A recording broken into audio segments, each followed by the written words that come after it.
that doesn't make sense. Nor does Bird Lady having a title and being in a tag team title match. That's right. Yeah. That also happened on SmackDown. Bailey and No. It's good that you mentioned it. The Meta Girls should have been called up and should have been a part of that tournament. That gauntlet for the chance to face Liv and Raquel at WrestleMania for the WWE Women's Tag Team Championship. No, yeah, Bailey and Lyra Valkyria won that gauntlet match. I wasn't surprised that they won when I started seeing who they were having them face, but it is kind of frustrating because that could have been a situation where they could have chosen to do something else. And if you're gonna have anybody called up, the Meta Girls would make a lot of sense. They, at the very least, they've been rocking with Bianca, and they've been doing main roster stuff, so it's not like they're foreign to having those types of matches. And hey, last week on the pod, we discovered that Liv Morgan is she's the ultimate right now. So you have a Lash, have a Jakar in there with that at WrestleMania. I love it. I think personally, I'm disappointed. I'm disappointed because we all spent a lot of money to go to Las Vegas on the promise that this would be, we're Vegas, John Cena. They have all of the pieces. They have all of the pieces for this to be amazing. Right? Exactly. I love it. But the pieces are not in the right place. For a tag team title match, I think it's abysmal that we're getting a tag team championship match with two teams where the people are thrown together, and you have actual tag teams who have not even been remotely close to touching that belt. I think it's disrespectful, and I think it's quite frankly sad. And it's also par for the course. It's par for the course. That's true. It's still dumb. It's still dumb. Facts are facts. It's starting to make me question how much of this was Vince McMahon, because quite frankly, I'm still seeing the same stuff that people got mad at Vince McMahon about continue to happen. And this tag team match is merely so that they can have a match to shoehorn in Bailey, Lyra, Liv, and Raquel, because how can you not have Liv Morgan and Bailey at WrestleMania, right? So you shoehorn them in, just like you shoehorn in Io Sky in the Rhea versus Bianca match. And I don't always agree with Scott Hall, but he was absolutely spot on. In that match, I do not want to see Io Sky. Wait, you mean Kevin Nash? Because we're talking to Scott Hall. R.I.P. Scott Hall. Is that one still in here? Right. Hold on. Hey, yo. That's the first drop. That's a classic drop. That's the first drop. BRP drop. I'm sorry. But I agree with Kevin Nash in that, like, there are things where you're shoehorning people in to have them on the bill, and it does not make sense. You had a tag team gauntlet where you basically buried all the actual tag teams. So what did it like? How are we supposed to believe that any of these women have a real shot or really credible in this belt when you have Bailey? Lyra, what is she going for another belt for? She not even really doing a good job with the one she got. Yeah, I think it's a symptom of two things, which is really one big thing, pause. But it is a 2-night Mania and a whole bunch of matches already, right? So now you have to do a whole lot of booking, and they ain't used to doing. Like they can book. They've been booking for years and years and years one big show, but now, like I was talking about last week, is now you booking a 2-night show, right? And a 2-night back-to-back marquee show. You can't have SmackDown one night and WrestleMania the other. It's supposed to be, and it's starting to look that way, to be honest. But that's what's going to happen. You're supposed to have 2 great nights of wrestling, and it's an interesting thing to see them adjust to a 2-night event and also to adjust to that much booking. That is a lot of booking. And also, as far as it kind of looking like some of the stuff that happened during the Vince era, I mean, they still cooking in the same kitchen he built. They just got rid of the cook. Yeah. You saying, man? So that's what bothers me is because everybody's like, oh, get him out of here, get this. No shade, and I say this all the time, but Bianca Belair was better booked under Vince. When I came back to wrestling in the pandemic era under Vince McMahon, and I know he's racist. I mean, look at his wife, and what's she doing? But in she A1. That part. People in the Vince McMahon era, at least he had enough sense in the modern era where I was seeing more niggas on screen. Sorry, French. Since Triple H has taken over. French say niggas? You know, but no, all jokes aside, since Triple H has taken over, I'm seeing less and less black faces. There is no black male talent at all in the mid card picture or in the upper card picture. It's none. What they've done to Carmelo Hayes is abysmal. The only black representation we have are the women, and shout out to them because if it wasn't and the tag teams, it maybe if it wasn't for Bianca. If it wasn't for Naomi, if it wasn't for Jade, no shade, we really wouldn't have nothing. Jade, no shade. So tell me where you from. I'm not as critical of the Carmelo shit as a lot of people because he's getting the time on the television. He be on SmackDown a lot. Yeah. It's an important currency. What him and Miz are what was the shit that him?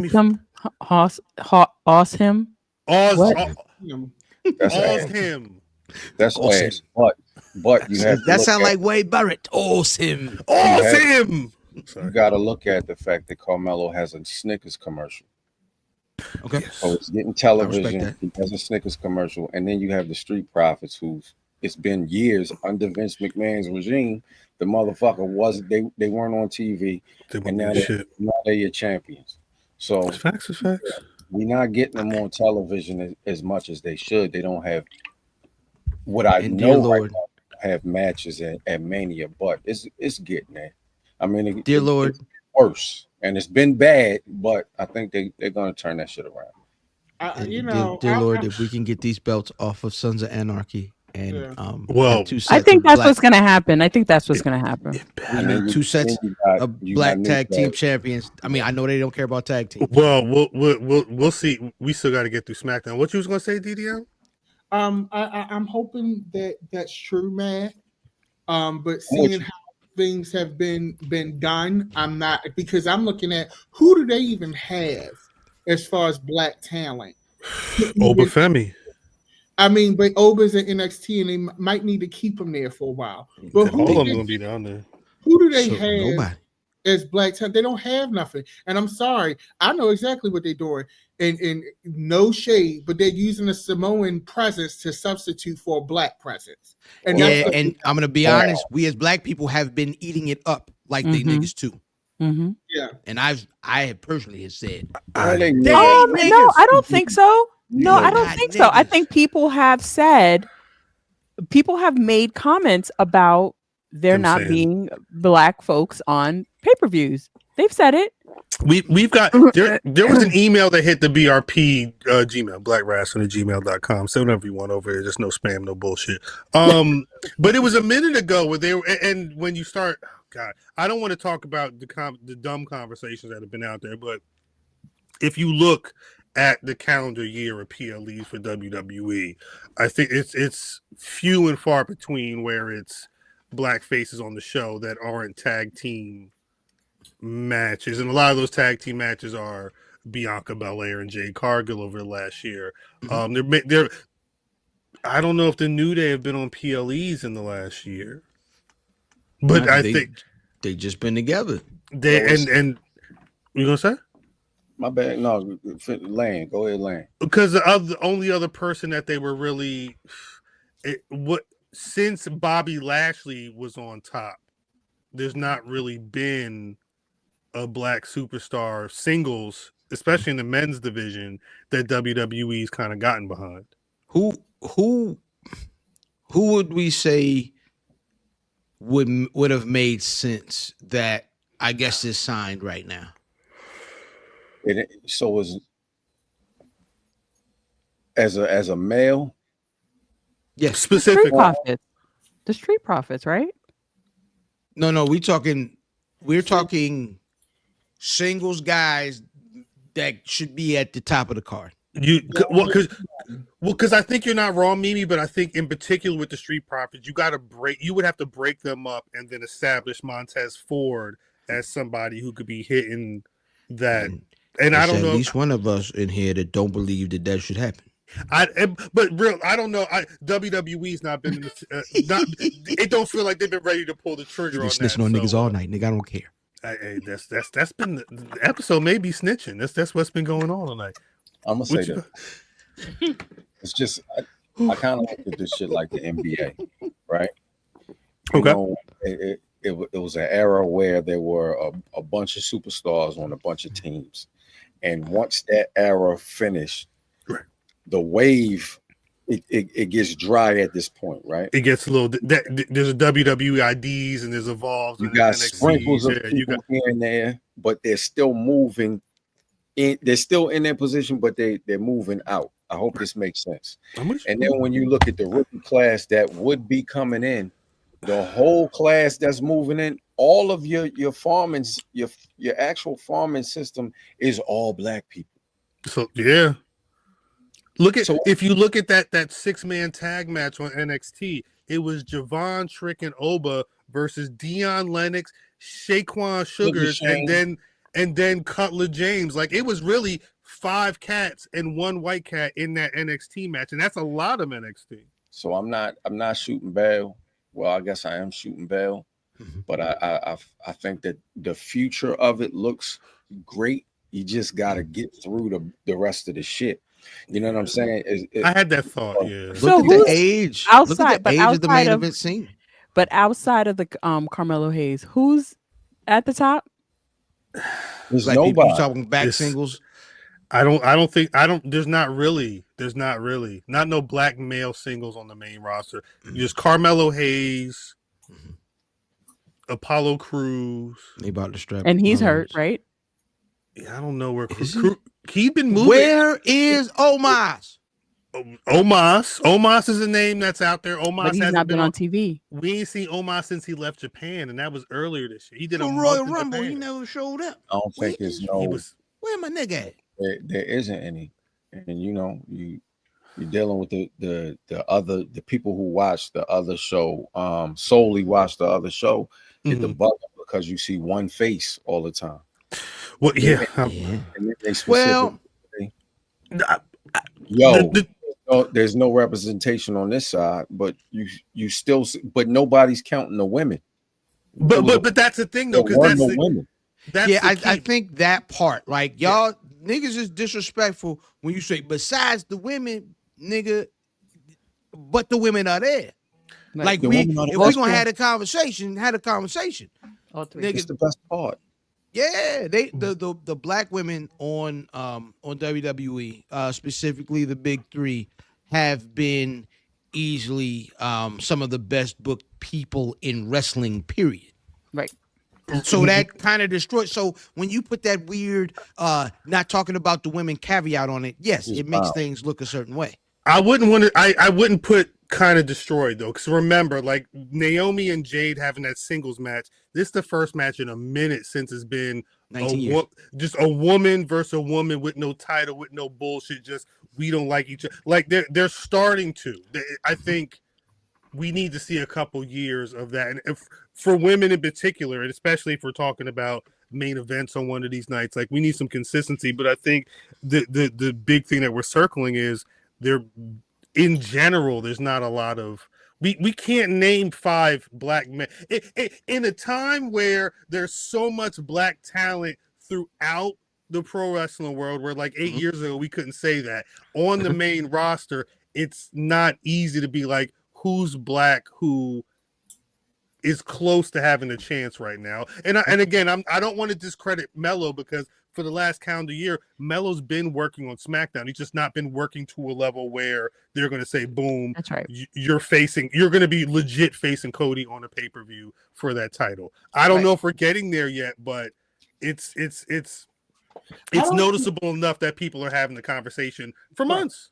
I don't think that Carmelo should be in a situation where he's going after Cody Rhodes for anything. He's not ready.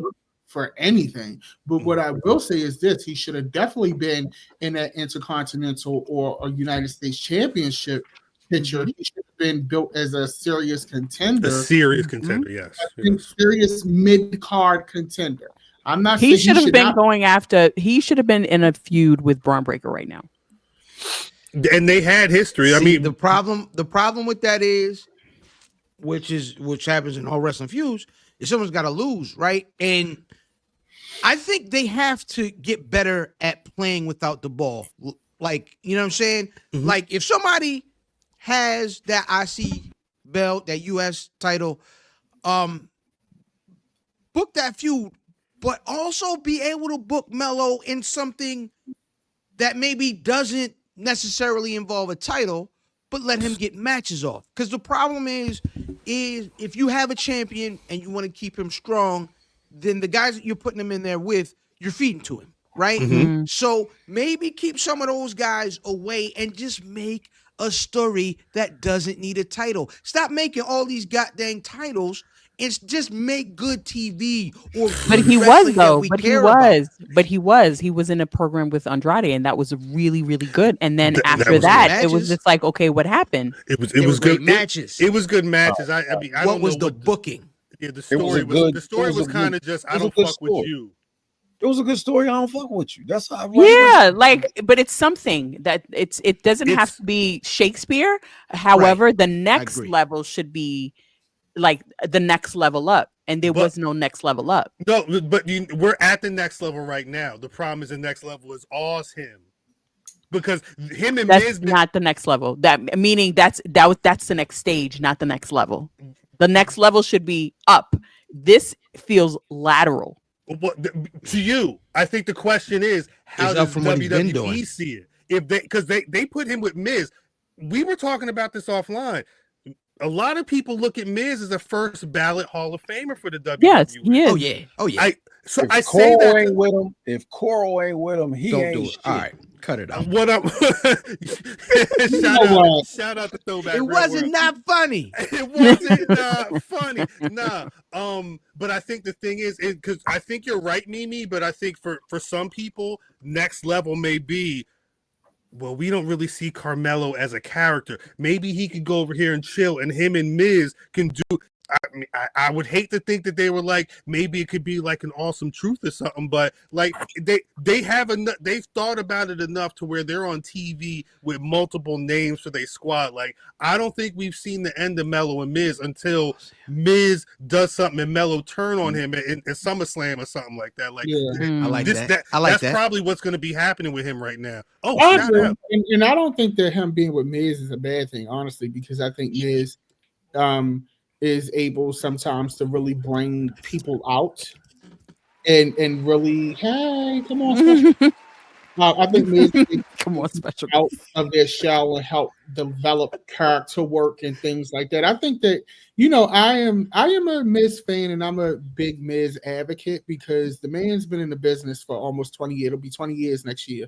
And that's a feat in itself in that company. Mm-hmm. And facts. He does help people. He's in that space where he does help. And he's one of the few people who can lose continuously and not feel affected by it, right? Right. So I don't think it's a bad thing for him being with me. I think that I just wish that Carmelo got the same treatment that Braun Breaker got, because and I know that it's not the same. But there's something there. It's clear. Mm-hmm. I look at Braun Breaker, I look at Tiffany Stratton, and I'm looking at Carmelo, and I'm looking at Roxanne Perez, and it's not. I'm missing something here. Mm-hmm. Mm-hmm. Well, the one thing with Melo and Braun is the problem is Braun exists, right? So Melo can't get the Braun treatment while Braun is still there. But I am glad there is a something, because it is niggas in that goddamn locker room. You know what I'm saying? That ain't got nothing. They just in that JTG. Who's something? What I'm just saying is just a lot of niggas that ain't doing nothing. Oh, right. It's better to be Carmelo Hayes on TV than to be JTG at catering off Absolutely. TV. Yeah. Yeah. So, boy, this all right right here. Y'all had but I think this is probably why they put him with the Miz, right? I wasn't even thinking about a quick in and out, friendship turn rivalry, but August may be a situation where Melo needs a strikeout on his own. There's so much, like before they were both off of NXT, Melo and Braun were they were battling each other for that NXT title for a couple of PLEs. So there's something there, but I don't know, like, because SmackDown has been seen as like that workhorse show, that real rap show. Melo wasn't going to go anywhere but that show. They probably him being him screams to me they want to work on him as a character. Get that polish for whatever. But here's the thing, like I feel like he's been working on his character for a while. When I think of Braun Breaker, I just think of him just being thrown into matches. I don't see there's nothing to him that makes me want him to win every time that he's in the ring. Like, facts. I don't care. I do not care about Braun Breaker, and he's not booked for me, and that's fine. He got the viral moments, but he's got the belt though. That's his thing. At least he got the belt, because so for him having that title, it means no matter what, there's a something with him. Like, you know what I'm saying? I get that. What I'm saying is, for me, I don't care about him, regardless of what it is. He does not connect with me, and there's just nothing about him that I want to know about. When he want to know how he did that spear? No, I don't care. I don't care about him. Hey, I'm always on my phone. He did that spear looked like how DDM be recording the glides. Yeah. He was going, and his feet was in the air. It was just like when DDM be in the glide. Yeah. No, I agree with me. I agree with not caring about him. I think I like his in-ring work. I like how he works in the ring. But I think that the problem is that there is no character, right? There is no personality. Nope. It's like it's not there. And but the thing is that I've realized, and Mimi, you bring up a valid point, and he's not booked for you. But what I notice is I look at the crowd response, and I think Braun Breaker is going, and I don't want to diminish him in any way. But I think that also to Braun Breaker in the times that we're in, when you hear the woof, woof, woof, woof, woof in the crowd, he does get a crowd reaction, and that's the reality. Mm-hmm. He gets a crowd reaction for where he is, and I think he represents a certain thing for certain people, and that's why he will get there. He's where he is. Mm-hmm. For Carmelo, he's going to have to figure out work harder. Where he lands in the zeitgeist, in the pop culture zeitgeist within World Wrestling Entertainment.